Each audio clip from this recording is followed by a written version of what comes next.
Rajesh మహాసేనపై case నమోదు చేయాలి. హిందూ ధర్మ పరిరక్షణ రామసేన సభ్యులు తూర్పు గోదావరి జిల్లా గోకవరం హిందువుల మనోభావాలు దెబ్బతీసే విధంగా మాట్లాడిన మహాదేవసేన రాజేష్ ను తక్షణమే అరెస్ట్ చేయాలి. విశ్వ హిందూ ధర్మ పరిరక్షణ రామసేన సేవకులు భారతీయ జనతా పార్టీ ఆధ్వర్యంలో నిరసన. ఈ సందర్భంగా వారు మాట్లాడుతూ మహాసేన రాజేష్ మహాతల్లి జగన్మాత పార్వతీదేవిని వక్రీకరించి మాట్లాడడం చాలా బాధకరం. ఆయన మాటల వల్ల హిందువుల మనోభావాలు దెబ్బతిన్నాయి. వినాయకుని పుట్టుక గురించి మాట్లాడే అర్హత నీకుందా? నువ్వు మహాసేన అయితే మేము రామసేన. రాముని బాణానికి తిరిగి ఉండదు. అనంతరం మహాసేన రాజేష్ పై గోకవరం పోలీస్ స్టేషన్ లో ఎస్ఐ నాగరాజు, విశ్వ హిందూ ధర్మ పరిరక్షణ రామ సేవకులు, భారతీయ జనతా పార్టీ నాయకులు కంప్లైంట్ చేశారు. నా పేరు ఉంగరాల ఆదివిష్ణు అండి. విశ్వ హిందూ పరిషత్ రాజమండ్రి జిల్లా ప్రచార ప్రముఖ.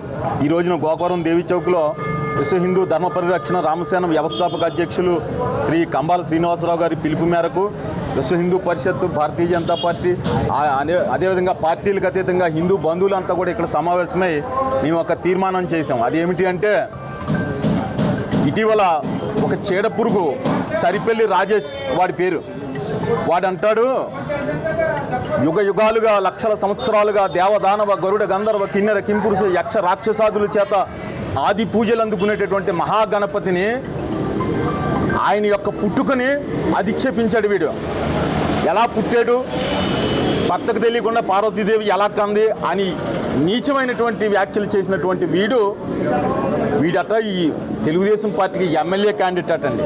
ఎంత దౌర్భాగ్యం ఇది! అసలు ఇటువంటి వాడు శ్రీరామ్ జై శ్రీరామ్ ఇలా చెప్తున్నాను హిందూ బంధువులందరికీ. ఇతను మాట్లాడిన మాటలు ఏంటండి, మత చిచ్చు పెట్టాడు. రాములు వారి హీరోవా? రాములు వారి హీరో అయితే అని రాములు వారిని విమర్శిస్తావా? అది పక్కన పెట్టు.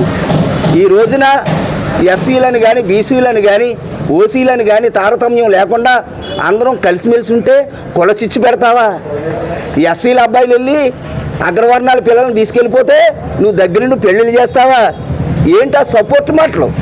ఎవరికి ఇష్టం వచ్చిన రీతిలో వాళ్ళ వివాహాలు చేసుకుంటారు. కానీ నువ్వు ప్రత్యేకంగా ట్రాప్ చేయండి, ఎస్సీల అబ్బాయిలు ట్రాప్ చేయండి, అగ్రవర్ణాలని అమ్మాయిని ట్రాప్ చేయండి, వివాహాలు చేసుకోండి అని నువ్వు చెప్పాలా? అంటే కుల చిచ్చు మొదలెడుతున్నావా? మత చిచ్చులు, కుల చిచ్చులు పెడితే ఈ రెండు చిచ్చుల్లో నువ్వేమైపోతావు ఒకసారి ఆలోచించుకో.